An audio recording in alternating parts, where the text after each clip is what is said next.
हम दो समंदर के किनारे एक नहीं हो सकते। एक तरफ हक है, सच्चाई है, एक तरफ बातिल से मुकाबला है, एक तरफ जो वक्फ के कानून के जरिए वक्फ को खत्म करना चाहते हैं, ये ऑटो वाला वक्फ का कानून खत्म करने वालों के साथ साजबाज करके मालेगांव में आया है और मालेगांव में वक्फ की जायदादों को खत्म करना चाहता है। इसकी जबान पर मोदी का स्टैंप है, इसकी जबान पर शिंदे का स्टैंप है, इसके दिल में अजीत पवार की मोहब्बत है और मालेगांव के अवाम के लिए नफरत है। इस बात को आपको ज़हन नशीन करना पड़ेगा कि आप क्यों मजलिस इत्तेहादुल मुस्लिमीन के हक में वोट देंगे। तीसरी बात जो मैं आपके सामने अर्ज करना चाह रहा था वो ये है कि देवेंद्र फडणवीस ने बयान दिया ऑटो वाला तो कुछ नहीं बोलेगा। मैं ऑटो वालों के खिलाफ नहीं हूं, ये निशान जो दिया गया उसके बारे में बोल रहा हूं। 20 तारीख को भी आप ऑटो में ही बैठकर जाएंगे और बटन पर बटन दबाएंगे इंशाअल्लाह। 20 तारीख को कोई साइकिल पर भी जाएगा और बटन पर ही बटन दबाएगा। ऑटो तो हमारा गरीबों का चलाने का रोजगार का जरिया है, मगर ये अपने नफ्स के लिए, अपने तमाम अज़ाइम जो बुरे हैं उसकी तकमील के लिए, वक्फ की जायदादों को खत्म करने के लिए शख्स आया। इसकी नीयत साफ नहीं है। जब पार्लियामेंट का इलेक्शन हुआ, धूलिया पार्लियामेंट में मालेगांव आता है तो ताई जीती नहीं जीती? जीती ना? आपने भी दिया ना आपने ताई को वोट। मुफ्ती इस्माइल कहां खड़े थे और ये कहां खड़ा था? किधर खड़े थे दोनों?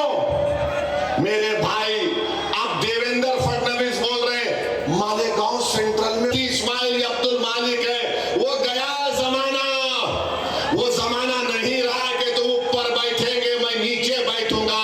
हाँ, ये जो ऑटो का निशान लेकर आया है फडणवीस, वो तेरे पास नीचे बैठता होगा, मगर हम तेरे सामने, मोदी के सामने झुकने वाले नहीं है, ना मालेगांव की जनता झुकने वाली है।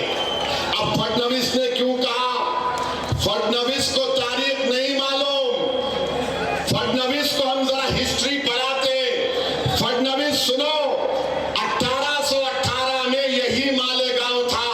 मालेगांव के किले में मराठा और अंग्रेजों की जंग हुई। उस मराठाओं की फौज में मालेगांव के गय्यूर मुसलमान थे, जिन्होंने अंग्रेजों से खूब मुकाबला किया। 30 मुसलमान शहीद हुए मराठाओं की फौज में और अंग्रेजों ने 36 बंदूक, तोप, 800 गोला बारूद और 35,500 गन पाउडर इस्तेमाल किया 1818 में। फिर 1921 में फडणवीस, सुनो,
जिसका उम्मती सुबह क़यामत तक रहेगा, जब तक कलमा पढ़ने वाला होगा क़यामत नहीं आएगी उस उम्मती का ये मुकाम।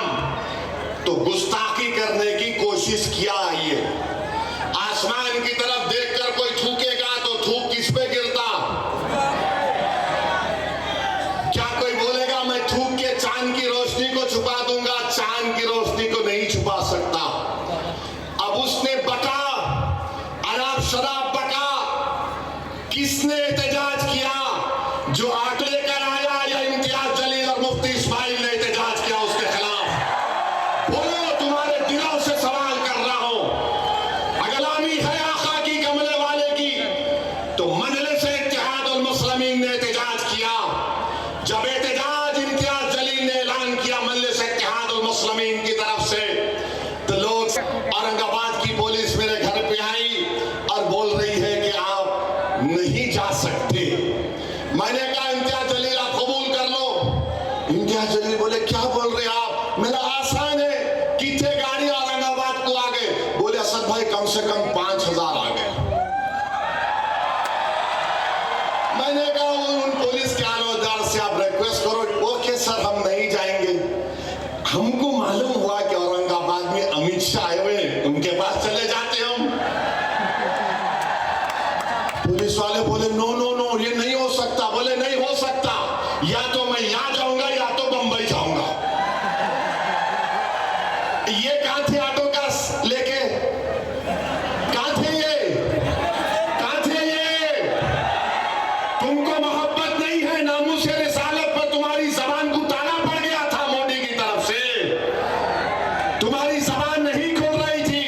मालेगांव से भी कई गाड़ियां आई औरंगाबाद को, कम से कम 170 गाड़ियां आई थी। मगर ये कहां थे? ये प्यारे साजिश कर रहे थे कि कैसे मालेगांव में मोदी के परचम को लहराऊं। ये फर्क होता है एक आशिक़े रसूल में और एक सिर्फ ज़बानी दावा करने वालों में।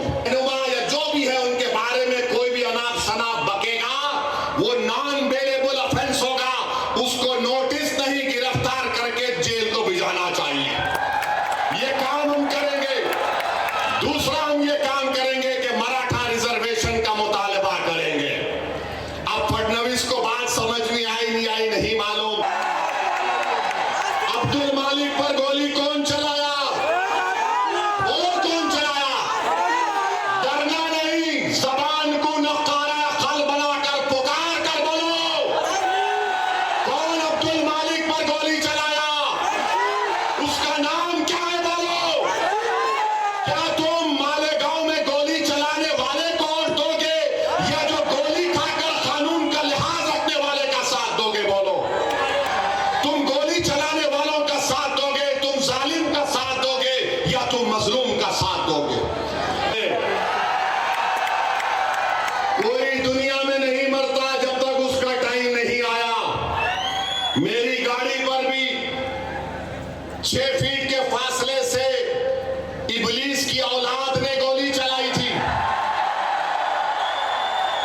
यजीद के चाहने वालों ने गोली चलाई थी।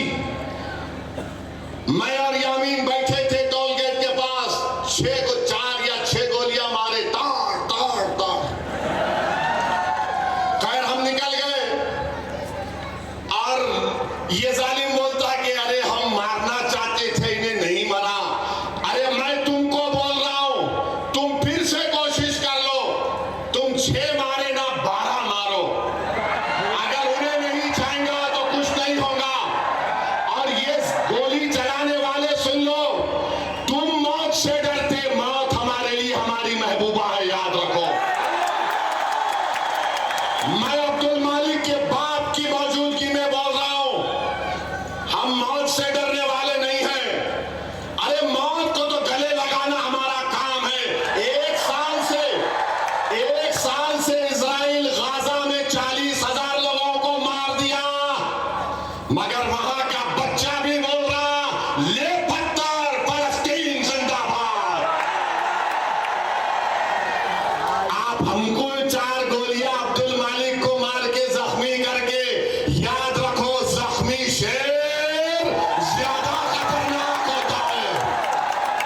मगर इनका मंशा और मकसद क्या है?